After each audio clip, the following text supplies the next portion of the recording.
Welcome back friends, I am Diksha and you are watching Bihari Backbenchers. Class 10 Chapter 9 Heredity and Evolution के discussion में यह 4th video lecture है and here we are going to discuss that how a character or trait is being expressed. किसी भी character को express करने के लिए कुछ इन्फॉर्मेशन चाहिए या किसी भी कैरेक्टर के प्रेजेंस के लिए कुछ इन्फॉर्मेशन चाहिए और सेल्यूलर डीएनए जो है वह इन्फॉर्मेशन प्रोवाइड करता है। हर एक कैरेक्टर को एक्सप्रेस करने के लिए उसका स्पेसिफिक जीन होता है, एक सेक्शन ऑफ डीएनए जो कि इंफॉर्मेशन प्रोवाइड करता है एक प्रोटीन के लिए, उस सेक्शन ऑफ डीएनए को उस प्रोटीन का जीन कहा जाता है।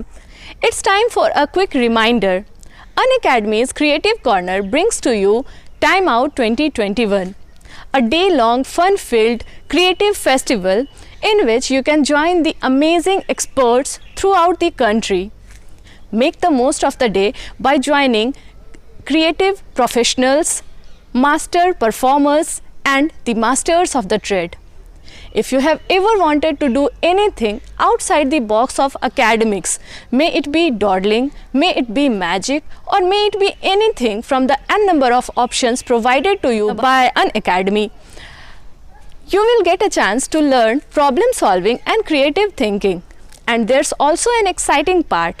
You can get a chance to win subscription for Creative Corner just by recreating a video of yourself about whatever you have learned in timeout session and submitting it to Unacademy. So save the date. It's 31st January 2021.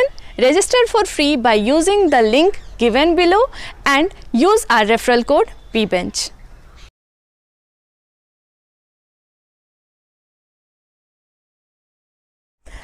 अलग अलग characters के लिए अलग अलग genes present होते हैं। Characters you must be knowing very well कि यहाँ पे जब हम कैरेक्टर्स की बात कर रहे हैं तो we are considering every possible character that a living thing can possess. बात हम सिर्फ एक कैरेक्टर को लेकर करेंगे ताकि डिस्कशन ज़्यादा लेंदी ना हो। मान लीजिए कि हम टॉलनेस की बात कर रहे हैं। प्लांट कितना टॉल होगा, कौन डिसाइड करेगा इस चीज़ को? इन्वायरमेंटल फैक्टर को अगर असाइड रख दें, अभी यहाँ हम सिर्फ हेरिडिटी या मैकेनिज्म ऑफ हेरिडिटी की बात करें तो कौन डिसाइड करेगा कि प्लांट का हाइट कितना होगा? तो लेमैन्स लैंग्वेज में भी हमने सुना होगा कि एक जीन डिसाइड करता है कि प्लांट का हाइट कितना होगा, उसका सीड का कलर क्या होगा, सीड का शेप क्या होगा या किस तरह के कैरेक्टर्स को वो शो करेगा। तो टॉलनेस की अगर हम बात करें तो टॉलनेस प्लांट का कैसे डिसाइड होगा? हम जानते हैं कि कुछ हार्मोन्स रिस्पॉन्सिबल होते हैं प्लांट की ग्रोथ के लिए। वह हार्मोन्स अगर ज़्यादा अमाउंट में होंगे तो प्लांट का जो हाइट है वह ज़्यादा होगा। अगर किसी भी रीज़न से वह हार्मोन ज़्यादा सिक्रीट नहीं हो पा रहा है तो प्लांट का हाइट जो होगा वो शॉर्ट रह जाएगा। अब इस हार्मोन को वर्क करने के लिए एक एंजाइम की ज़रूरत होती है और यह एंजाइम अगर जितना एफिशिएंटली वर्क करेगा उतने अमाउंट में हार्मोन्स जो है वह प्रोड्यूस होगा। दैट मीन्स अगर एंजाइम बहुत एफिशिएंटली वर्क कर रहा है तो ज़्यादा अमाउंट में हार्मोन सिक्रीट होगा, ज़्यादा अमाउंट में हार्मोन सिक्रीट होगा तो प्लांट का हाइट ज़्यादा होगा।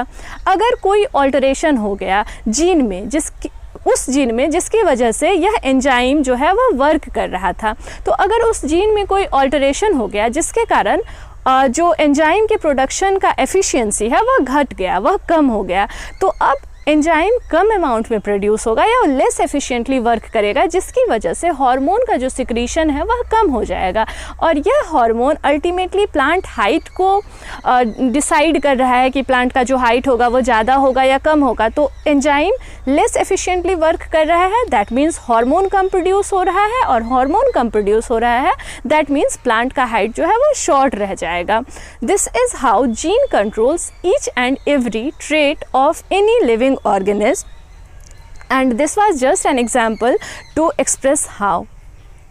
Next thing is, जैसा कि हम सब जानते हैं कि किसी भी ऑफस्प्रिंग के बनने में, अगर वह सेक्सुअल रिप्रोडक्शन के थ्रू प्रोड्यूस हो रहा है ऑफस्प्रिंग, तो किसी भी ऑफस्प्रिंग के बनने में मैटरनल और पैटर्नल यानी कि दो पेरेंट्स इन्वॉल्व होते हैं, दोनों ही कंट्रीब्यूट करते हैं अपने अपने सेट ऑफ जीन्स को, जो डिसाइड करता है कि वह जो ऑफस्प्रिंग है उसमें किस तरह के कैरेक्टर्स प्रेजेंट होंगे। बॉडी में दो तरीके के सेल होते हैं, somatic cell and germ cells. Germ cells वैसे सेल्स होते हैं जो रिस्पॉन्सिबल होते हैं, जो पार्टिसिपेट करते हैं रिप्रोडक्शन के प्रोसेस में। इस जर्म सेल के पास सारे जीन्स प्रेजेंट होते हैं but not in pairs, single. एक कैरेक्टर के लिए उनके पास एक ही एलील प्रेजेंट होता है।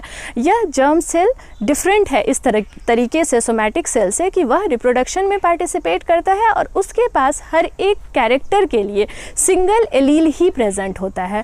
तो इस तरह से पैटर्नल डीएनए में या पैटर्नल जर्म सेल में हर कैरेक्टर के लिए एक एक एलील प्रेजेंट है, और मैटर्नल जो जर्म सेल है उसमें भी हर कैरेक्टर के लिए एक एक जीन, एक एक एलील प्रेजेंट है। और जब इन दोनों का फ्यूज़न होता है तो तब जाकर जो जायगोट बनता है या जो सेल बनता है, जिससे कि फर्दर एक एम्ब्रियो डेवलप होता है या एक नया ऑर्गेनिज्म बनता है। तो ऐसे हाफ एलील के सेट वाले दो जर्म सेल्स के मिलने से जो एक सेल बनता है, अब उसके पास अ पेयर ऑफ जीन होता है, single allele from each parent. इसलिए जब हम कहते हैं कि जो एक ऑफस्प्रिंग का कैरेक्टर्स है वह मैटरनल और पैटर्नल दोनों ही डीएनए पे डिपेंड करता है, वी एक्चुअली मीन दिस कि दोनों ही तरफ से इक्वल कंट्रीब्यूशन होता है और half the number of chromosomes is contributed by each parent. So this was all about heredity. From the next video lecture, we will start discussing about evolution. Till then, stay connected, like, share and subscribe. Thank you.